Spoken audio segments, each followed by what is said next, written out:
I'm going to share with you some of the Godzilla VHS covers I've collected over the years. As a G fan and a fan of retro media, what I consider to be the crown jewel of my VHS collection is this set of Godzilla tapes I own.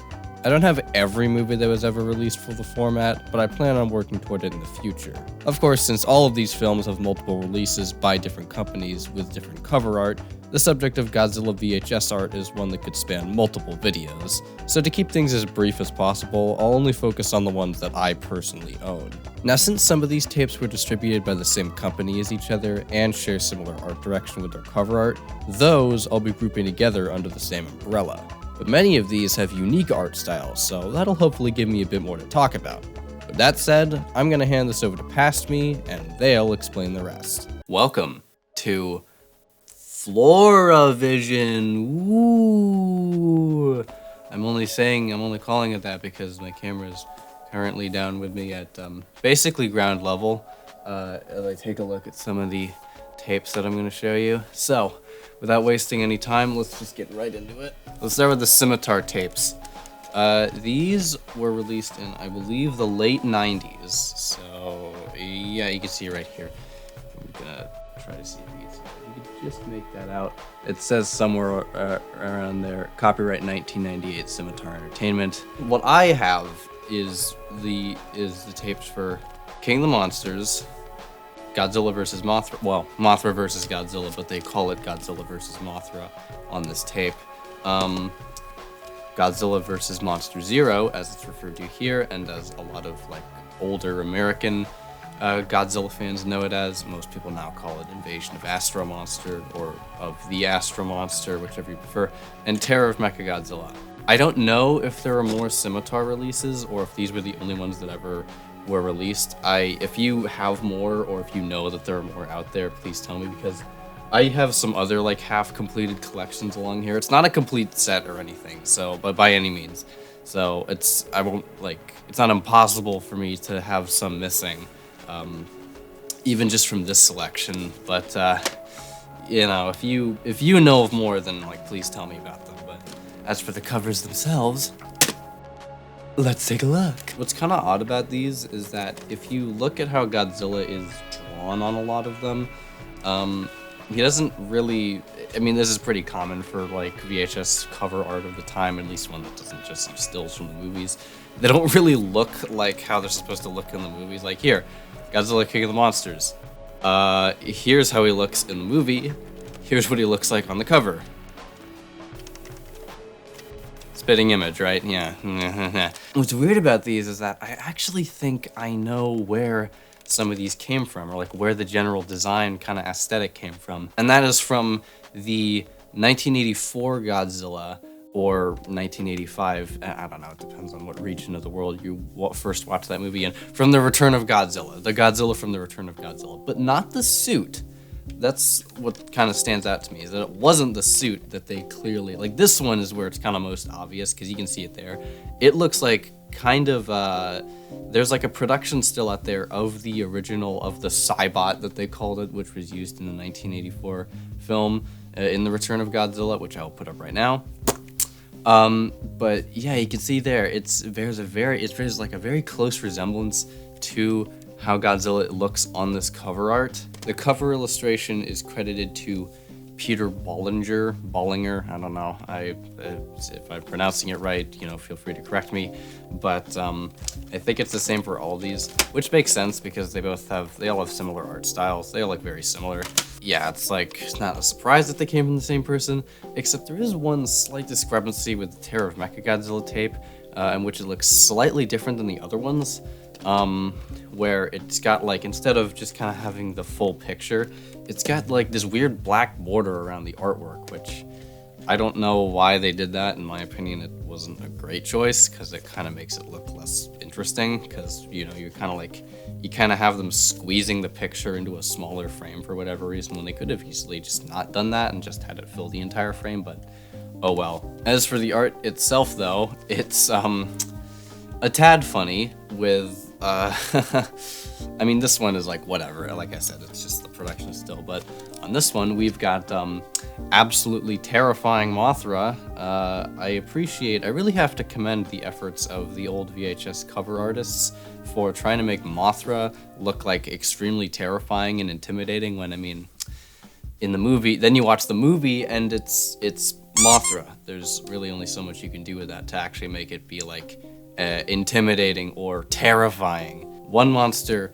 that they had a bit of an easier job making look intimidating, but still felt the need to alter the design pretty heavily, was King Ghidorah, or I'm sorry, Monster Zero, as he's referred to as in this film. If you look at his like face, it really, yeah, it kind of vaguely resembles the design that he has, but it's still just the right amount of like off. And the closer I look at it, it actually kind of looks like Manda, which is kind of funny. 2 out of the 4 tapes that I have from the Scimitar collection, they have this silly little gimmick where if you look at that, you can see they have the official Godzilla stamp of approval, which, I mean, that's like a pretty, that's, you know, how could you possibly turn down something when it has the stamp of approval? I mean, come on, it's just irresistible. It's like you were thinking about getting it before, it's like, now you have to get it because it's got the stamp of approval, right? That's how it works, right? Bubsy sold well because it won the Golden X Award. Yeah, it's like, it's the same logic. I mean, come on, it's just like, use your brain. Yeah, these releases are kind of silly. The cover art is interesting just for how non-representative it is of the films that they're actually tied to, but they're not great. Like, you just kind of get what you get with these. It's like, this one is just Godzilla standing there. This one is just Godzilla and Mothra kind of like huddling together. They don't even really look like they're fighting. They just look like they're posing together. Look at that, like Godzilla and Mothra. It looks like they were going to take the picture with just Godzilla in it, and then Mothra kind of like fudged her way in there, and then Godzilla got all surprised. He was like, "What the fuck?" And then they took the picture anyway. That's my interpretation of what led up to this. Oh, and by the way, to be fair, this did happen in the films itself, so I can't entirely blame these VHS sleeves for it. But they do credit Ishiro Honda, the director of... I think he directed all of these movies. But, yeah. They credit him as Inoshiro Honda, which was not an invention of the cover art. I want to make that clear, is that it existed in the American releases of a lot of the early Godzilla movies before these were ever released. So they didn't come up with it, but they did keep perpetuating it, that's how his name was spelled. It is not. I don't know whose mistake that was, but God, did it ever last quite a long time, because, you know, I think the first film to credit him like that was King Kong vs. Godzilla, which I will get to in a bit, don't you worry. But, I mean, man, they just, like, I think these are from the late 90s? Yeah, 1998, and they were still doing it by then, so that's over 30 years, 35 years of them continually miscrediting this man. Good job. All right, now I'm moving on to King Kong vs. Godzilla. This is a Hollywood Movie Greats release, or no, I'm sorry, Good Times. I think Hollywood Movie Greats is just their like kind of label that it was released under, but it's a Good Times tape. And rather than having original artwork like the Scimitar versions had, this one instead has photo manipulation. So, you know, you get some, like, pictures, which are clearly just stills of the costumes right there, and they're not, like, the best version. To be fair, this is not the best either of these two have looked, in my opinion. Might be a little controversial take in Godzilla's case, but in Kong's case, I think most people agree that that suit wasn't very good. It wasn't really up to the standards, even of the time. But, still, no matter. You know, they do pretty accurately depict what they look like, at least, except for Godzilla's atomic breath, which they for some reason decided to make orange. I'd complain about that more, but a lot of official posters, including some Japanese ones, also gave him the purple atomic breath. So purple atomic breath, my bad. Orange atomic breath. Purple atomic breath comes way, way, way later. I'm mixing up my colors. I apologize. The fact that it's orange does make it look more like fire. And that's just wonderful. We all thought it was fire at one point. Don't get on too many people's cases about that. But yeah, like with almost every home media release of King Kong vs. Godzilla, this is obviously the American release. The Japanese version wasn't available until very recently. Universal holds like more kind of can claim ownership over the character of King Kong more than Toho can. So that's probably why, that probably plays into some reason why they've had so much difficulty releasing the original Japanese version of King Kong vs. Godzilla in the States for so long, because Universal just wants us to see the crappy American version. You heard what I said. If you haven't seen the original Japanese version, find it and watch it. It is much better. I've seen both, and I can confirm. All right, now when I talked about the Scimitar releases, I mentioned how I didn't have the complete collection of them, and that I'm pretty sure there are more of these. This is a case where that is definitely true, because you have all these tapes right here. I have 3 of them, but from what I understand, well, not from what I understand, I know this to be true. These are 3 in a set, where basically the idea is that, hold on, let me replicate it to the best of my abilities with what I have now. Yeah, see, I can kind of, like, get Godzilla's face so far. That's what I have so far. And then this, which I don't know where that goes. I don't know where that fits in. But the point is that they released several other movies as part of this kind of collection. And if you put all of them together, it's supposed to, like, make, like, a still image or, like, a kind of a display of Godzilla's face. Which is, again, just a still from the Return of Godzilla. Which is cool, except I don't have all the tapes. If and when I get them, I'll probably be able to properly display them like that. But as for the time being, I'm just gonna display them like... The unfortunate part of that is the fact that if you don't have the display, these tapes don't look very good. Like, the cover art just looked bad. Because, alright, listen. Let's say that you just look at this, and you don't know anything about how the display is supposed to look. You just kind of see this, and you think, you gotta be thinking to yourself, the hell is that? Because, like, okay, so the idea is that each movie, each release in this set is supposed to kind of follow the same idea. Is that you have sort of like a foreground image right here, and then you have the kind of big semi-translucent Godzilla face in the background, and then Godzilla up here, and then the title of the movie down here. Now when you put these two side by side, that makes sense, they follow the same formula. But if you just have one alone, it just looks kind of goofy because you don't understand like what it's supposed to look like or that this is supposed to be a part of a series. So it just looks like some really badly composed and like poorly thrown together artwork, which, I mean, to be fair, that's nothing new, but it's just kind of funny how it's like, without having the full set, it just looks dumb. Also, the silliness doesn't end there with the set. There are other things about it that are worth mentioning. They misspelled Ghidorah's name. Good start. To be fair, that is what they call him in the American release of his debut film, but pretty much every dub after that, and even like the official trademark name, which I think was already trademarked up to that point, knew that it was Ghidorah or Ghidorah or whatever. It was like only Ghidorah for one movie. But that really just stuck around with some people, I guess. But then, as for this one, when I first saw it, I thought that this was actually using a still from the film, because it kind of looked like the scene in the movie in The Return of Godzilla, where he collapses into the building after the Super X fires the missiles down his throat. I thought that's what this was a still of, that they just turned green for a second. But the closer I looked at it, the more I realized that's not the 1984 suit. That is, I think that's one of the 60s Godzilla suits. Kind of looks like the 1968 suit the most, but I could be wrong about that.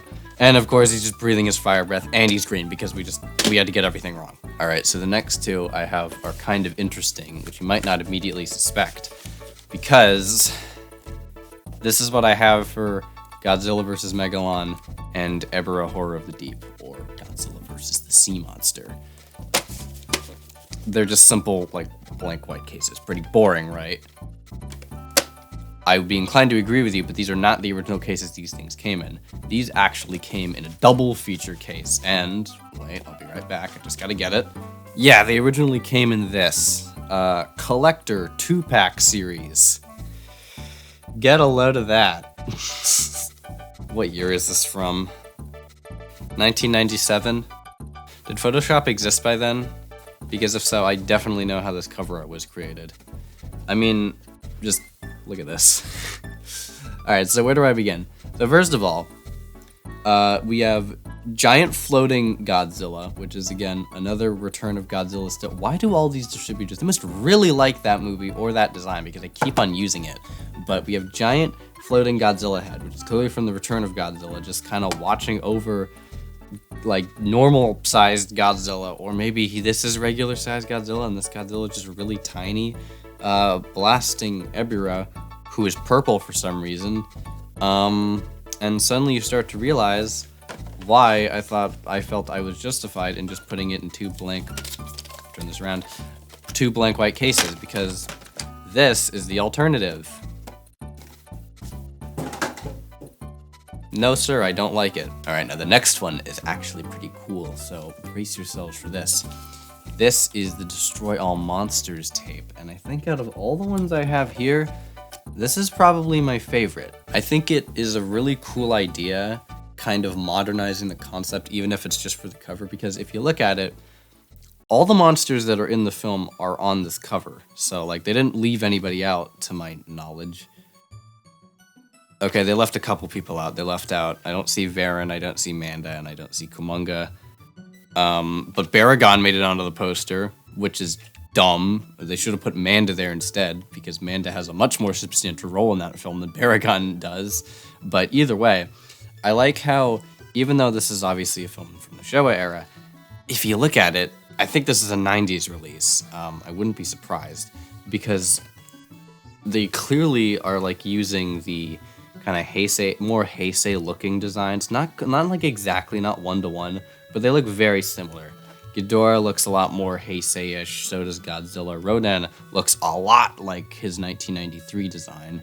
Baragon, there was no Heisei Baragon, but I imagine if there was, he might have looked something like that.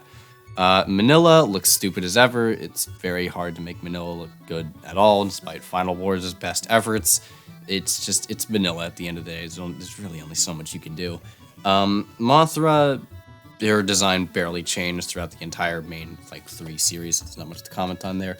And Anguirus was another character that did not have a Heisei design, because he didn't appear in that series, but if he did, he might have looked something like this. Right down to the inclusion of, if you can see that, let me, like, really try to kind of focus in on that. Yeah, if you can see that, it really does look like he has, like, ears, like mammalian ears.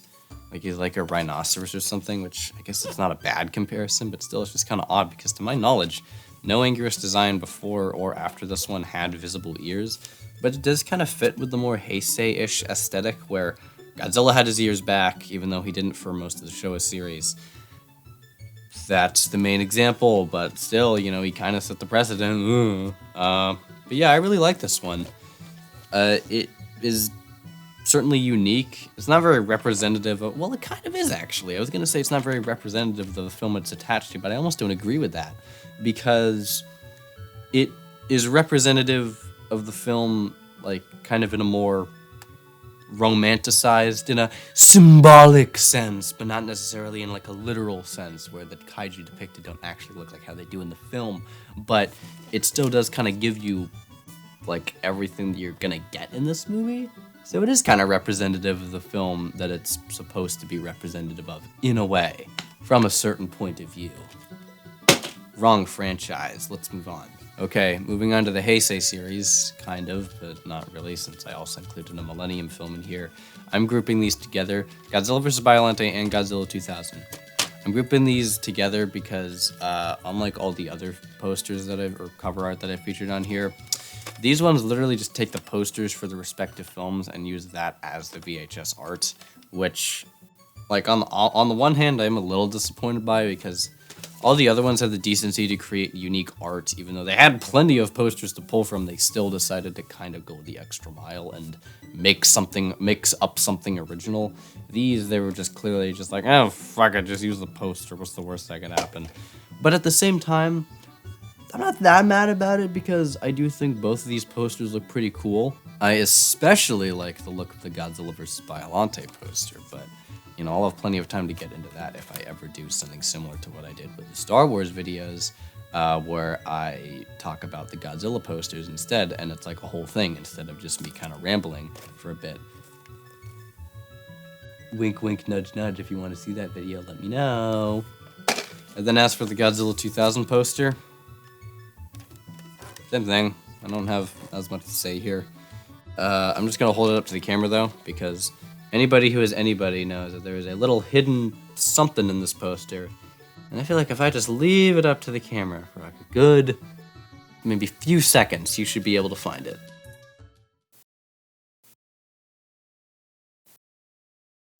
Did you get it? All right. I really saved the worst for last here. The TriStar releases of the Heisei films. TriStar released all the 90s Godzilla movies on VHS. They released them in the late 90s, right around the same time as the Scimitar movies, or the Scimitar releases. But whereas Scimitar had the decency to create unique cover art and actually have someone draw something, TriStar, they did not use the posters. They did not just use the posters. And that was very nice of them. But what they got in place of it,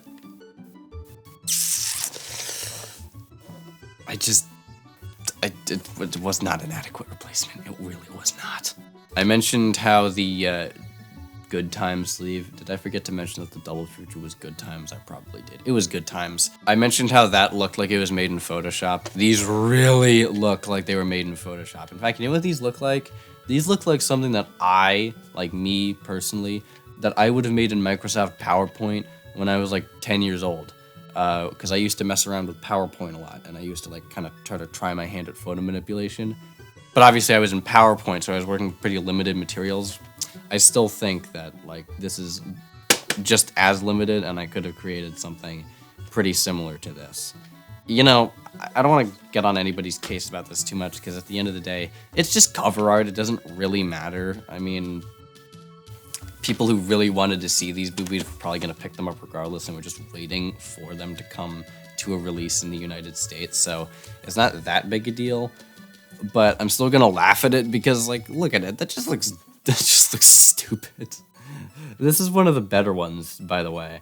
Right away, what strikes me is that they are, for some reason, they've, like, misspelled King Ghidorah's name, which they did on one of the previous cover art, but here, they, like, spelled it in a way that was never spelled that way before. It has never been spelled that way again. They spelled it, first of all, I'm pretty sure it's one word here, and it doesn't have the H on the end, so that's just wonderful. And then I just love how every single one of these, our running theme is just horrible, like, generic taglines that don't tell you anything about the movies themselves. You can tell they weren't, like, specifically branded to the movies themselves. They were just kind of, like, threw whatever was on there that seemed kind of eye-catching. This one, you know, again, it's one of the better ones, and one of the reasons for that, this keeps slipping out of the case. Why does I need to hold it tighter. But one of the reasons that this is one of the better ones is that it does have a tagline that slightly ties into the film it's attached to. You see, the tagline is, Godzilla is back, and this time, it's for good. That actually kind of ties into the movie a little bit. They really learned their lesson by the time they got around to the next one.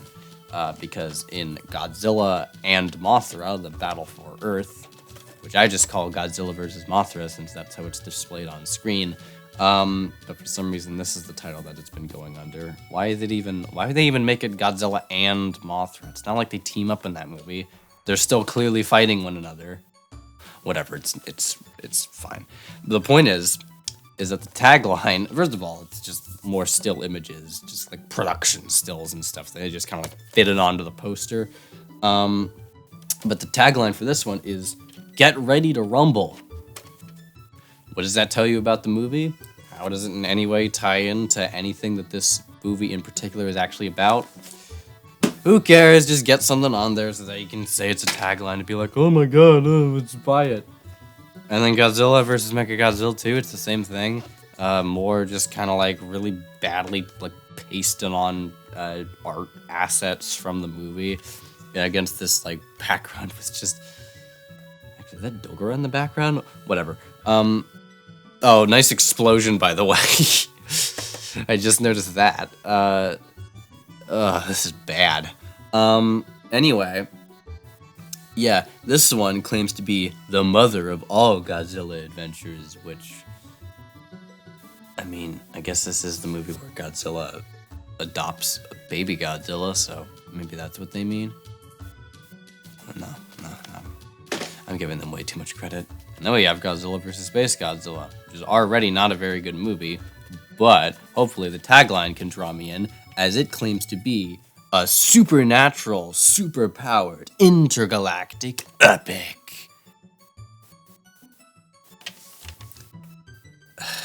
I guess. I mean, supernatural, I guess Mothra's in it for a bit. Superpowered, sure. Intergalactic. There are space scenes that technically makes it intergalactic. I think. I don't actually know what the official definition of intergalactic is, so maybe I could be wrong. Oh, and gotta love how Mothra is featured prominently on this poster. I mean, not prominently, but she's featured, like, you can clearly see her. She's, like, supposed to be there, and she's barely in the movie. But Mothra, the monster, or mecha, rather, who is actually featured in the movie quite a bit, isn't even on it. I don't feel that bad. Mothra sucks, what do I care? And then, we have Godzilla vs. Destroya. You see, these ones are kind of hard to talk about. There's just like so little to say about them.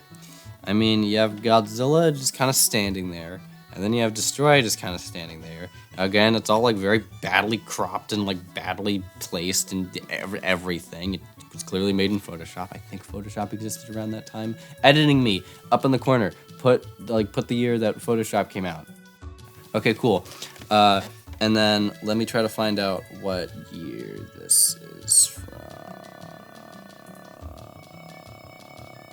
1998. Same time as the TriStar movie. That makes a lot of sense. So yeah, almost definitely Photoshop. And then as for the tagline of this one is a close runner-up to Godzilla vs. King Ghidorah for the one that kind of maybe sort of ties into the movie a little bit. Whereas this one claims to be a major monster meltdown. Man, that's an interesting way of putting that this is the movie where Godzilla dies in by calling it a major monster meltdown. Next proper video is going to be on the way, I promise. It's just taking a lot longer than I expected, so I figured why not get something out in the meantime. Thanks for watching. I hope you're looking forward to the next big review. And let me know if you enjoy these unscripted videos, because I don't really know how I feel about them 100%, because I think I need to get better at off-the-cuff speaking in order to do them more frequently and to feel better about actually posting them up on the channel. But I think this is one aspect in which I think a little bit of trial and error might be helpful. So maybe videos like this are just kind of the thing that I need in order to get me more accustomed to speaking, not only in front of the camera, but also not having, the aids of words being pre-written on the page in order to kind of help me through all that. So thank you for watching. Thank you for tolerating my incessant use of filler words. As always, see ya.